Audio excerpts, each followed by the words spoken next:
the Corona Cast with Daliso Chaponda.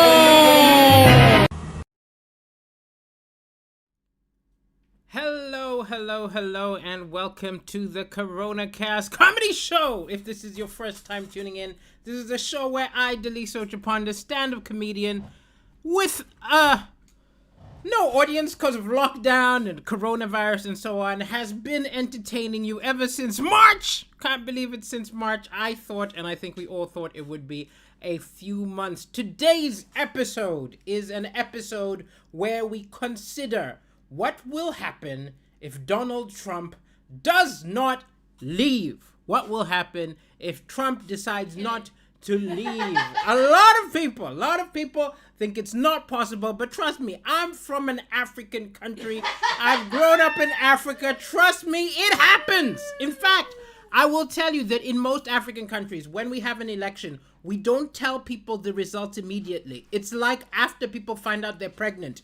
You wait a few months to see if it sticks before you start telling other people. So we elect somebody and we wait for the coup d'etat, we wait for the calls for a recount, we wait, and then after a few months we're like, hey, I think this one's real. And then we tell everybody. So that's what today's episode is. I'm going to be talking about what will happen if Trump doesn't lose, different techniques that different leaders, some in Africa, some in South America, elsewhere, have used to overstay their welcome, and hopefully I will entertain you all. Before I get started, I will say that if you enjoy the show, you have an obligation to help feed this African. You see, this African adult who is now on the screen is actually, this show is just like an ongoing telethon where we try to feed this African. The ways in which you can feed this African are directly below. You can either donate to a Patreon and do a monthly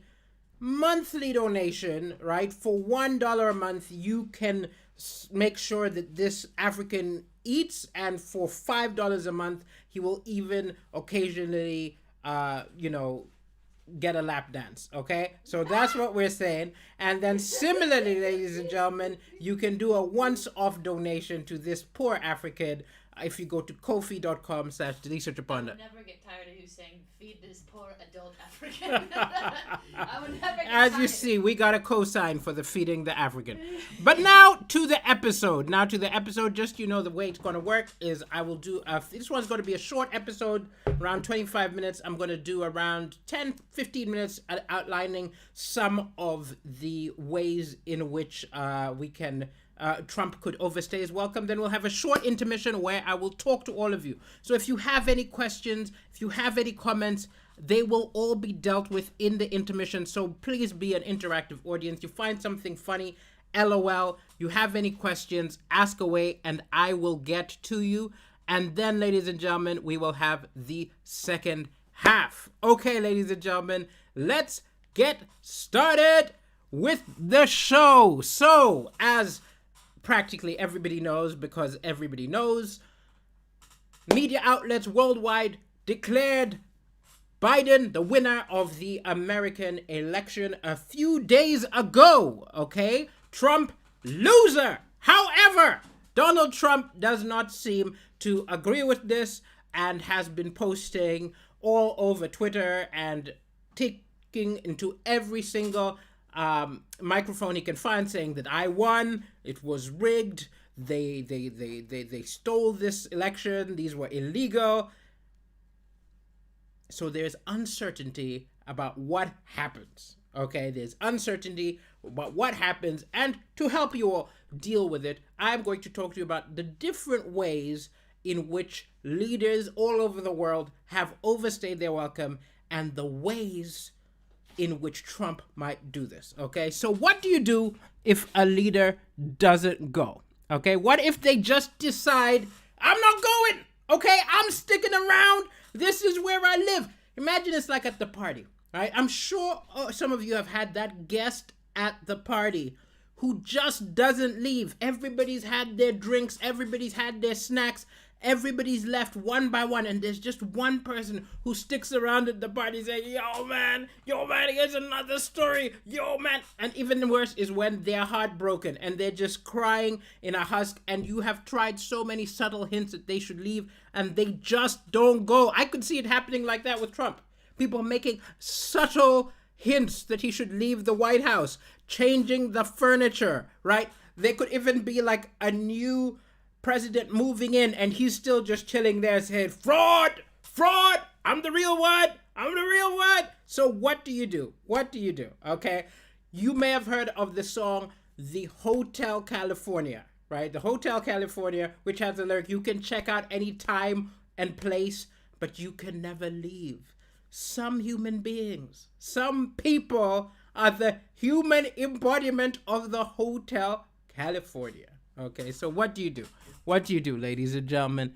Let's talk about some cases and sometimes around the world where elections have been contested. And as I am a Malawian, I will begin with Malawi. Okay, so what you see not very clearly over here is what caused a recount in Malawi. And here it is a ballot, and as you can see, this is tallying of the Malawian election and parliamentary elections, and you can see that there's been a lot of Tipp-Ex, a lot of corrective fluid applied, right? And this is what was used as a reason why we needed to have a recount. It was a very dramatic time, and there were even serious election officials having to talk about the Tipp-Ex, right? I read from the Malawi News, right, of 2019. The role of correction fluid has become one part of a battle over alleged interference in the election. And then he quotes an official. We are equally surprised as to where this Tipp-Ex is coming from. So we have to find out where it is coming from and why they used it, despite our emphasis that they should never use it. Chief Elections Officer Sam Alfarandika told AFP. We are curious to know what really happened, okay? And so with this so-called smoking gun proving some kind of a tampering, even though there were all sorts of disputes about whether there were enough of these Tipp-Ex things that would have actually changed the actual outcome. Either way, we had a recount. Okay, we had a recount. This is not the only time when there has been accusations of tampering in Malawi. There was another time where they didn't actually successfully have a recount, but one party was accusing the other party of having a vote rigging machine. Like a vote rigging machine. Like, I don't even know how you could have an effective vote rigging machine in Malawi, because the power would go off and the vote rigging machine, in the moment you need it the most, would not rig the vote. But either way, we had a recount over here, and it was a very dramatic time. There was even demonstrations with signs like the one you can see on the screen now, saying, who supplied the Tipp-Ex? Who supplied the Tipp-Ex? Who is responsible? But I will tell you this, ladies and gentlemen. There is a big difference between what happened over here and what's going on in the US. The big difference is there was some form of evidence which was used to suggest that the other side is cheating, right? If you have a ballot, or if you have like records which have Tipp-Ex on it, it's like, hey, something fishy is going on here, right? If you have some machine that you are calling a rigging machine, you've got something. But it seems to us, from the rest of the world, currently looking at America, as it's really just a feeling, a sense that Donald Trump has, that the only way that somebody could have beaten him is if they cheated. Because it's just like, it's rigged, it's cheated, no evidence. Same way I feel that I actually won Britain's Got Talent 2017. It was rigged. I won by a lot.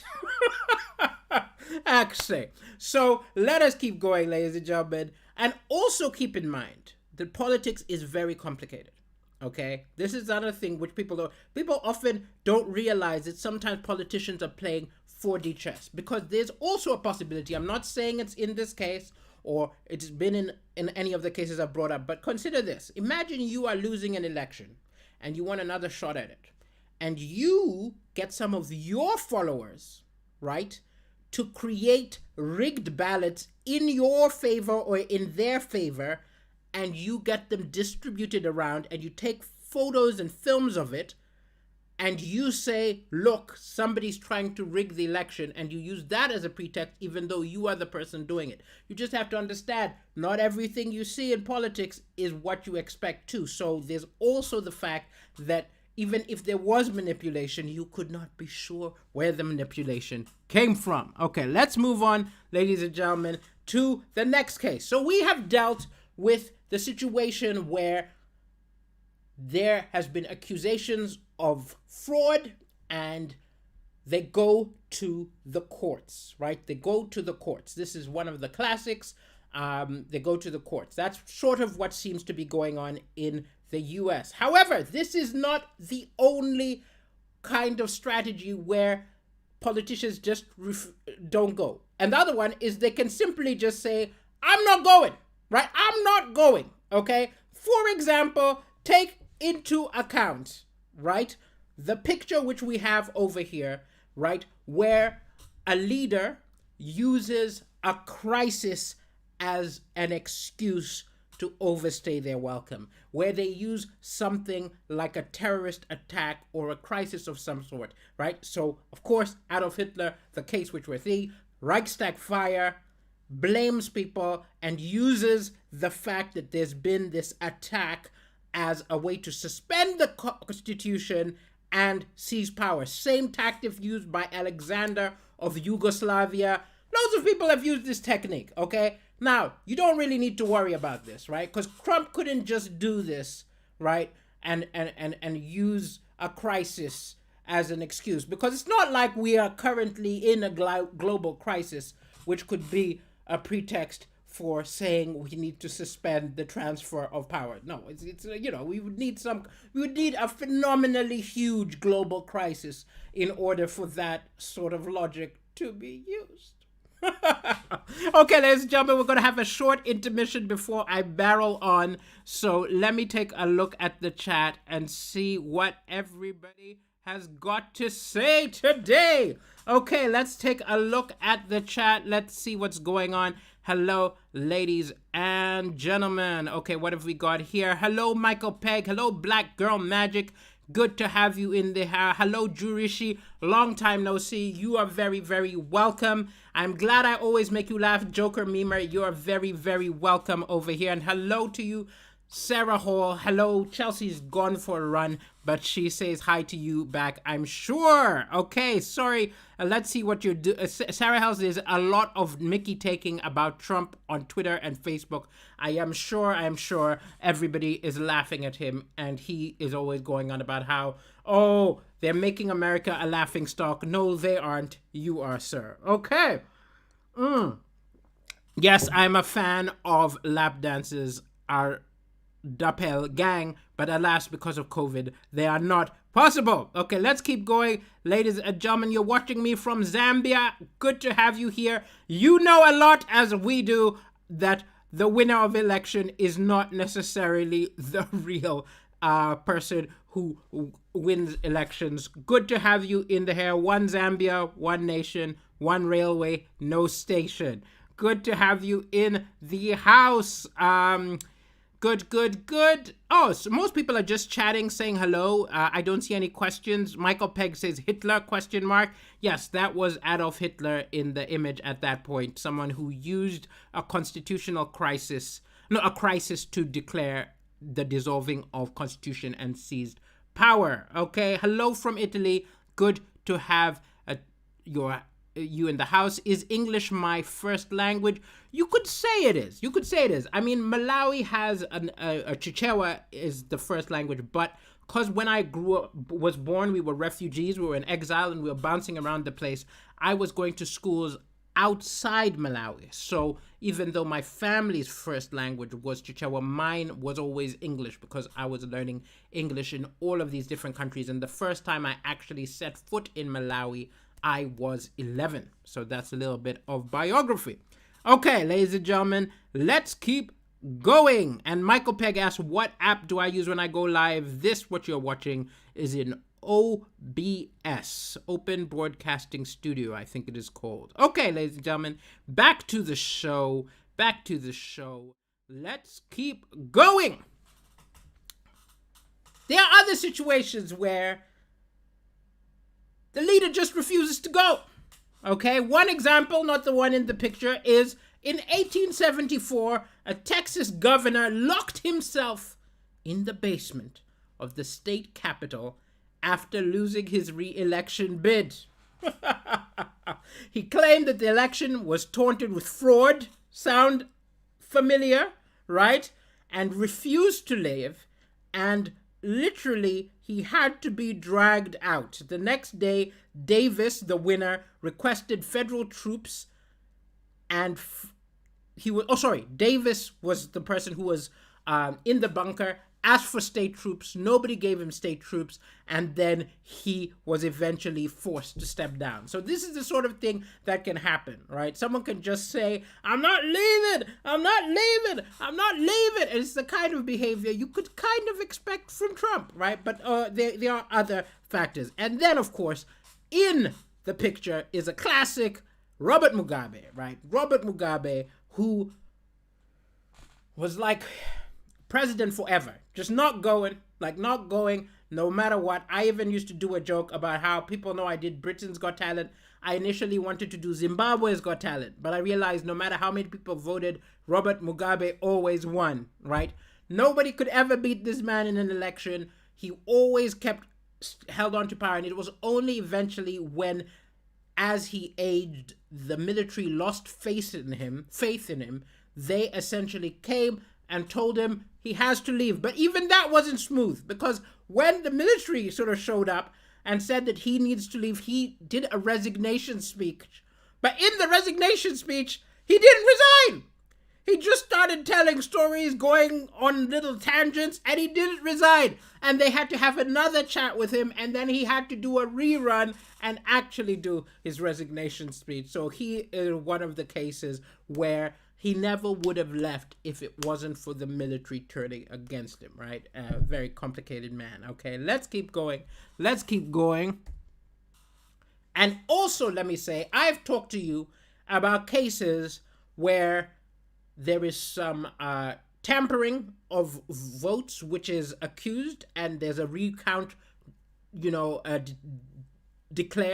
recount is asked for in the courts. That's one case. There's another case is when there's a crisis which allows the person in power to extend their term because of the crisis. There are also cases where the leader just refuses to go and has to be escorted out by the military. And then there are other cases where there is just total unpredictability, such as in Gambia with Yahya Jammeh, right? This is a man who was a very dramatic character. He once declared he would rule for 1 billion years, okay? In his brain, he thought his corpse was going to be running the country, right? 1 billion years was what he imagined, right? Now, he conceded defeat, right? He conceded his defeat to an election in 2016. He was defeated, and he said, okay, this was for someone who said they were going to rule for 1 billion years. This was 999,990,978 years early, okay? However, why I say this is unpredictable, because he said in the moment, I'm stepping down. And then after thinking about it a bit, he was like, no, I'm not stepping down. No, I am not conceding. And so now there was a case where he'd conceded, then he'd unconceded, and it was total chaos. And this is what you could understand. Some people with giant egos, they can flip their momentary thought from moment to moment. So even if Trump does concede, don't imagine that he might not in a month say, actually, it was rigged, and they forced me to concede. So be ready for anything, okay? But the one reason that people don't expect this kind of a shambles in America, right? Which is very optimistic, but the reason is actually probably because of the military, all right?